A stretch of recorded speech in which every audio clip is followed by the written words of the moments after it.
everybody, and welcome back to another episode of Let's Be Honest, the hospitality podcast that gives you the energy to get back out there and fight the bastards another day. Every week, I start the podcast by stating that it's about people. Well, today, it's not about people. It's about me. Yes, just to clarify, I've just told you that we're going to talk about me, and the title of the episode is called Wet Dreams. I defy you not to keep listening after that intro. Welcome to some alone time with me, Wise Old Man.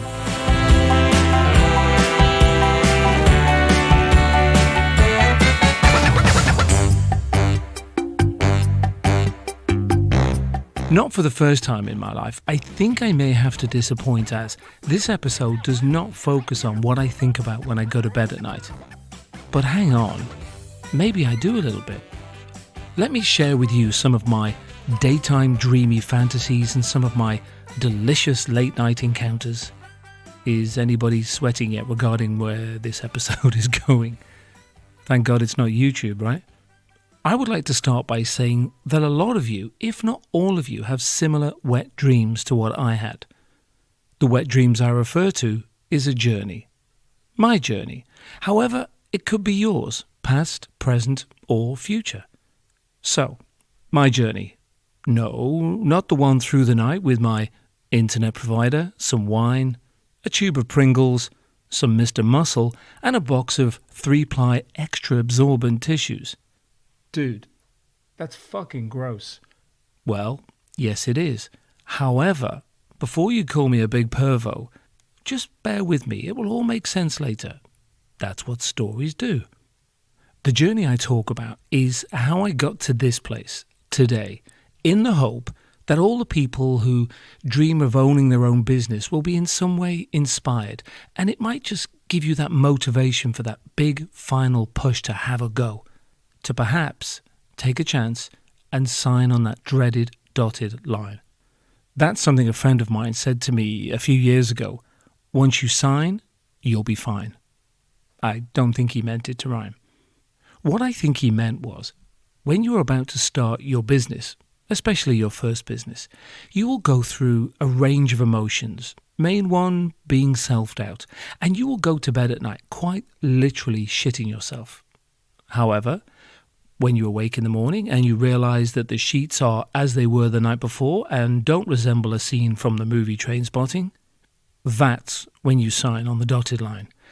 Then just in that moment, at the time when you have probably made one of the biggest decisions of your life, you become calm. Everything seems to go a little quiet. You just look around. The walls didn't shake. The pen didn't explode, and there definitely wasn't a fanfare of trumpets. Really? Not even a fucking balloon? I'm stealing the pen. I remember signing, ready for my last business, then shrugging my shoulders and thinking, well, there it is. That's it then. No point looking back now, best get the fuck on with it. As you know by now, because I probably mentioned it 1,000 times, I had co-owned venues in London, but this was different. Because that was with other people. This was just me, sort of. This was a very different experience. Me and my so-called wonderful ideas, well, they're out there now, and they're ready to fail. Nowhere to hide now, old boy. By the way, the word fail is not as dirty a word as our colonial chums in the world's #1 country would have you believe. Being prepared to fail, I think, is a pretty cool thing. I mean, you don't want to. You completely set yourself up not to fail, but you have to be prepared for it. Besides, if it looks like failure is on the cards, then you will probably be better prepared for it. If it ever happens, that is. I mean, what is failure anyway? Not doing it in the first place could be considered an even bigger failure. Am I right? You're not wrong. Determined to make a go of that. Occasionally, I do come across people. Not literally. Fuck me, that's shocking. And they say things like, failure is not an option. Yeah, it kind of is. You have to be better than your best. How the fuck can you be better than your best? Who knows? Maybe I'm just too British for all that gung-ho nonsense. Still, I get the job done.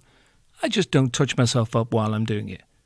If my Britishness is a little too soft for all the Power Rangers out there, how about this one? Maybe this will suit you. You don't have to believe it will work. Just don't believe that it won't work. Do you like that one better? To be honest, I really didn't want to get into my or our story because I feel that it was a little self-indulgent. However, my wife, who is usually right and who has been with me every single step of the way, said, just do it. If it helps just a couple of people take a chance, not make the same mistakes as we did, and maybe realise that they are not alone in their journey, then it has to be worth it, doesn't it? She went on to say that there will always be some people out there that think you're a bit of a tit and that you go on a bit and occasionally state the obvious from time to time. But you're helping people. I guess when you're right, you're right. Did she just call me a tit? All I can tell you is that everybody should try and create their own business at some point in their life. Big or small, it doesn't really matter. Creating something is a fantastic feeling. However, people, they will tell you that you shouldn't do it. And it's all a bit risky. It is risky. Pretty sound advice, really. But what's life without a little bit of risk? Also, the people that say such things, well, quite possibly they are the people that didn't, never have, and never will. For what it's worth, I say don't listen to anybody. And at the same time, remembering, don't rush in blind. In other episodes, we do talk about occasionally pumping the brakes, or certainly knowing where the fucking brakes are, because you will need them at some point. Maybe if you are starting out, remember the 3 C's: cautious, creative, and calculated. Are those 3 words a little bit boring for you? Yeah, fair enough, they are. But what's your point? By the way, this is just my deal. However, I suspect that most people that own a small business have a similar story. So if you can find one of these people, talk to them. I bet their story gives you some form of inspiration. Now, talking of inspiration, what I'm going to do, I'm going to turn away from the microphone. And I am going to pour myself my usual little añejo tequila. Thank you very much. Don't mind if I do. It just keeps getting better. And what I'm going to do, I'm going to tell you that this episode is sponsored. That's right. Sponsored by our lovely friends at Mystery Management. Wise, what's Mystery Management? Well, I'll tell you.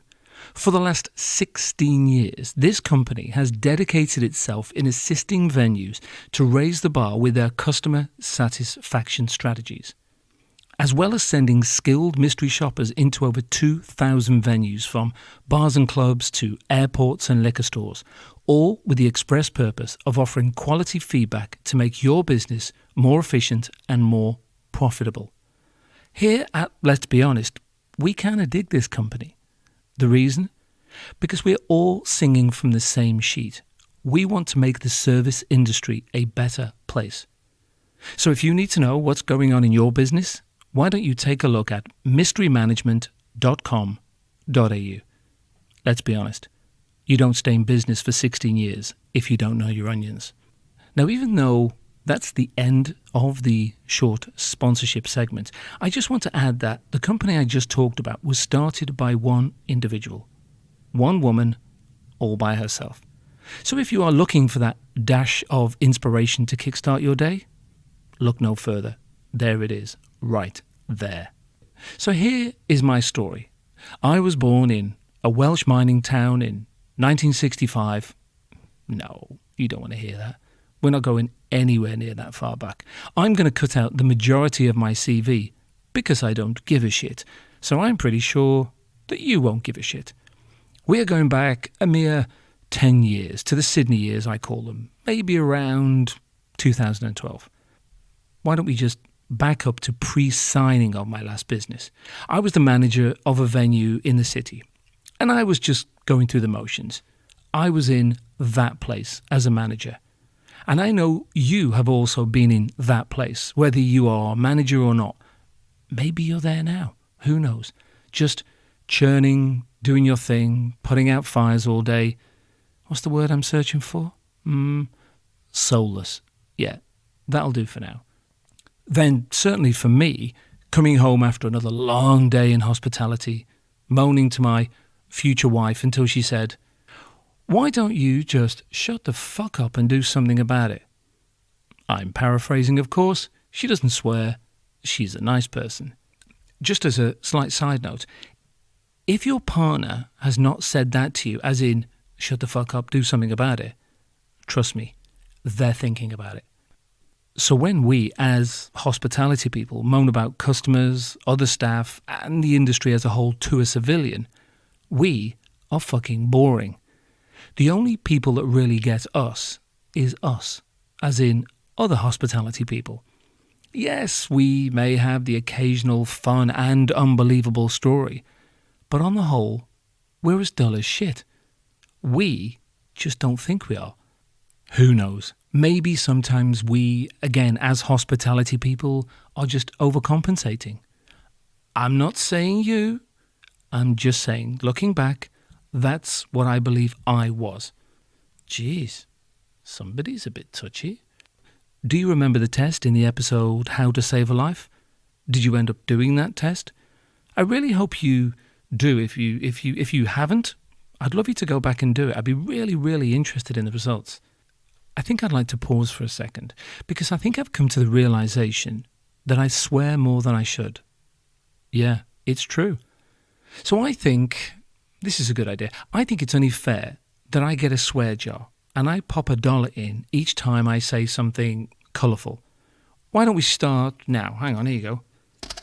Let's do that. There you go. That should keep me going to the end of the paragraph. And with that money I save each month, do you know what I'm going to do with that money? That's right. I'm going to go out and I'm going to buy myself something nice. Fuck me. What, did you think I was going to say give it to charity? Yeah, good one. Hang on a minute. We were talking about moaning when we get home from work, weren't we? Hang on a minute. We were talking about moaning when we get in from work, weren't we? Oh, hang on. Give me a second. Got a pain in my chest. I think I'm having another stroke. Of genius. Dear me. How about this? Why don't you have a bitch jar at home?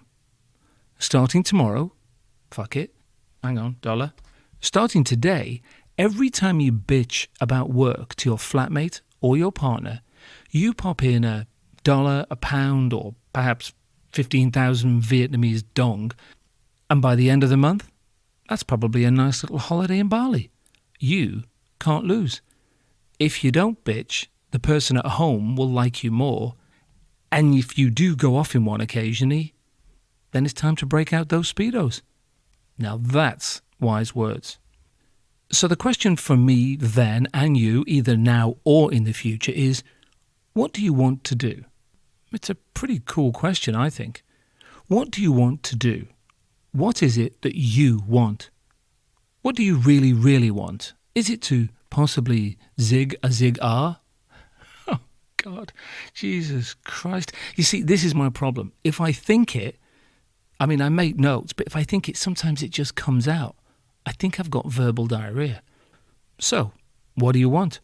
Ask somebody or yourself that question today, and just look out for the excuses and the lack of clarity in the answer. It's a great question, and a tough one too. And it's also not meant to be rude to anybody. It's a very expansive question. Expansive. Ooh, that's a good word. I'm drinking to that. Anybody think I'm drinking too much? So one possible answer to this is, I want more. I can be more. I am worth more. I see what my current boss has or does, and I think I can be or do better. Looking back, I think I learned a lot from my old boss where I worked 10 years ago. Some good stuff, but mostly bad. And as any owner of any small business, or any business for that matter, will tell you, learning what not to do is about as valuable as it gets. So you've been thinking all these creative thoughts for a while, but you also know that you have fuck all money. Now, unfortunately, more often than not, that appears to be a good enough reason to shelve the creative thought process. Newsflash time. Not one person in the history of business had enough money at the start of their fucking journey. No need to swear. $1. No money is bizarrely not that good an excuse. Not having the motivation or the desire is an excuse. Not having an idea is also a good excuse.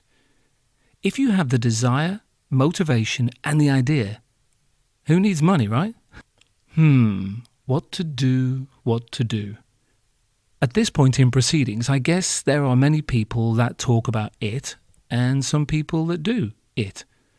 Some people just sit on the pot and some people do their business, then get off the pot and go and do their real business, as the saying sort of goes. I've also just realised I talk about poo a lot. Maybe it's a guy thing, like farts. I would say that on the whole, I said whole, men think farts are funnier than women. Oh, hang on, no, that didn't sound right, did it? Seriously, what is wrong with me today? I think it's late. It is late. It may not be late for you, but it's late for me. Anyway, you ask that question of yourself. Do I talk or do I do? Then you figure out which one you want to be. Then which one you really are. It's pretty simple, really. Do I talk or do I do? It's funny, regarding the last few ventures that I've constructed, the amount of people that have come up to me and said, good for you. You had an idea and you did it. Now, I'm not entirely sure at this point if they were surprised that I came up with something and then actually implemented it, or that so many people talk and only a few do. Right then, decision made. Let's do it. What I need to do now is make the idea, the concept, a real thing. Shit. Maybe it just got, as they say, a bit fucking real. Wait, that's a solid $1 right there. Then you ask yourself, how do I make this vague idea that I've been batting around for a while fly? With next to no money, of course. Double bollocks. So it needs to be a thing that maybe hasn't been done before. Okay. Hasn't been done that much, or done but not very well. Or just something a bit, a bit out there, a bit different. Also, I need an idea that costs fuck all money. Okie dokie. Time to get creative, I guess. Because that doesn't cost anything, right? So to cut a very long story short-ish, I say that because it's quite hard to put 10 years into 25 minutes. Sometimes where you start is not always ideal. In fact, it's usually far from ideal, but it is a start. At the end of the day, you can't do anything unless you start. Am I right again? You're not wrong again. I feel I'm right a lot in this episode. I think I like it. That's something else I learned, the hard way, of course. Not everything can be all wrapped up neatly with a little bow on top. Your dream, the way you imagined it, very rarely happens overnight. That's why it's called a dream and not a reality. Sorry to be a bummer again. You just sometimes have to make it work. You do whatever you have to do. Sleep? Yeah, good one. I'd heard of this thing called sleep, however, I never really saw any of it, so why would I think it actually existed? Bit like Jesus. I know he's all around, but then again, so is love and Christmas. Allegedly. All the owners out there going, yeah, sleep is for babies. Anyway, we had the idea and we got started. I'll tell you how we got the concept later. That's not really important now. By the way, we, as in myself and not yet my wife, we found a site. It was a subleasing situation, so not ideal. And you were kind of at the mercy of other people, but on paper, it was okay. It was workable. As I'm sure many of you already know, more often than not, beggars can't be choosers. Certainly not at the start of the journey anyway. Most of the time, you take what you can, just to get your foot on that first rung of the ladder. Oh, and one other thing. Please, please, please, for the love of the big man upstairs who may or may not exist, don't spend money that you don't have at the start of your journey. That is the most important thing. I will say no more on that today. Also, at some point in your future, you will probably look back and say, fuck me, why did I take that deal? Because you had to is the short answer. So, we built a bar from scratch, in a room at the back of a very large cafe. Bars, toilets, and all the trimmings. No point in going into too much detail.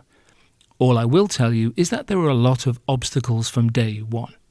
Like the builder having a heart attack while working and setting off the fire alarms in the whole complex.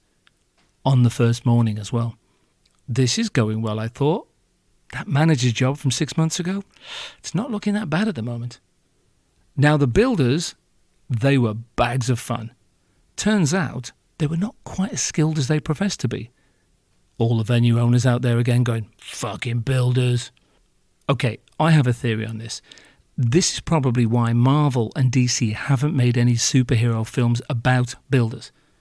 I think it's because they never turn up when you need them and they never finish the fucking job. That's right. Bat Builder, Spider Builder, Captain Builder. Nobody's going to go see those fucking movies, are they? That's $1. $2. I think I swore twice there. Cool, if I carry on like this, I'll be going on holiday by the end of the episode. Also, those builder chaps were so much bigger than me. So, what can you do? Like when they spray varnished the top of the bar and literally coated the whole venue in varnish. What are you going to do? I mean, I just went, yes, no, I like it. I mean, I wanted it shinier anyway. It's good. Thank you. Of course I didn't. I kicked off. I went mental.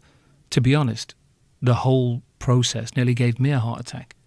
Then there was the red tape from the council, the police, and the licensing. Yet again, all the owners out there probably going, yeah, everybody had their hand in my dirty pocket. You see, one of the problems around that time was that there was this kid that went out. He was an 18-year-old. He went for a night out in Sydney, and he tragically got punched and died. So nobody was getting an easy ride with a license after that for quite some time. I mean, I don't think Sydney wanted any more bars. Fair enough, some will say. They were wrong, but they still said it. That's another thing. Many businesses, as we know, have had a really tough time during COVID. But what people seem to forget is that hospitality, certainly in Sydney, had 5 years of this shit before COVID. We had literally 5 years of lockout, 2 probably good months, and then COVID. So it's been a really rough ride for everybody in this industry. This is why we all need to put together. Dear me, that was a fun time. We can talk about the whole keep Sydney closed another day. Those bag-for-life, part-time, rambling do-gooders who sit at home with their cheap boxed Pinot Noir, re-watching episodes of Antiques Roadshow and A Place in the Country. If you want a place in the country so badly, why don't you fuck off? Wow, those people, they really were something else. As I say, we'll talk about that another day. Oh, dear me, let it go, Wise. Anyway, under very difficult circumstances and a great deal of stress, we open. And like any new business that doesn't have deep pockets, it's tough. However, some good things started happening. 7 months into trading, we're getting there, slowly. At the time, we were also number 1 on TripAdvisor, I might add. Total fluke, but fuck it. I'll take what I can get. However, and this is the reason why you needed those tissues from earlier. See, told you they'd come in handy. Now, unfortunately, they're not happy tissues. They were sad tissues. Myself and my partner arrived at the bar to open up on a Monday morning, as usual. Unfortunately, the person we were subleasing from had cleaned the place out and done a runner. Yeah. I remember standing there with all the frozen food on the floor, beer everywhere, cables hanging down from the ceiling, thinking, this is unfortunate. I guess this is what Mondays were created for. Later that day, it all unfolded on CCTV like a horror film. Get a van, couple of blokes, 3 a.m. in the morning, job done. All very underhand, really.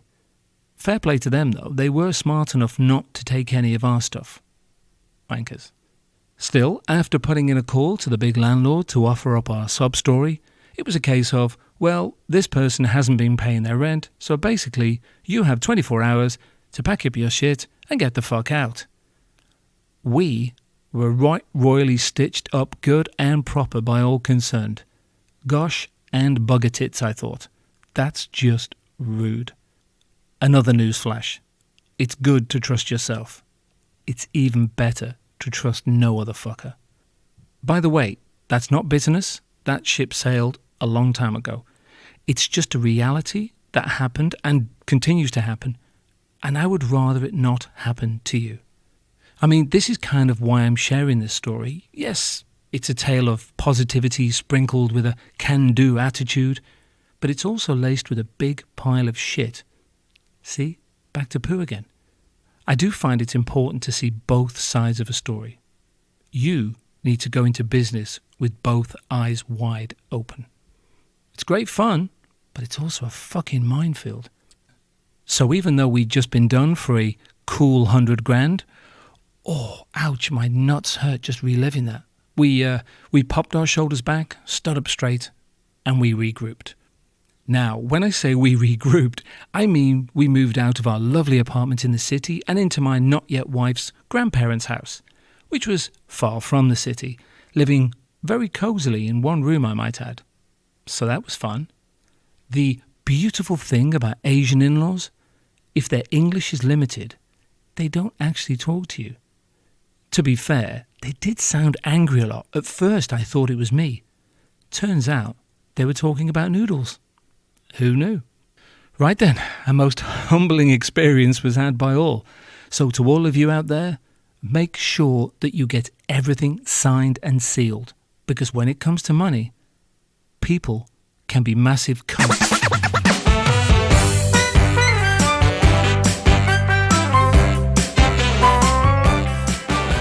I hope you don't think that was a sob story. It certainly wasn't meant to be. I guess the takeaways from this is you can do it. You'll get some knocks, there will be some twists and turns, but at the end of the day, just believe in yourself. Oh, and be prepared to work very, very fucking hard. As always, I really, really appreciate you listening. Love, like, and share with all the people that you think may benefit. Now, don't forget, I want to hear from you.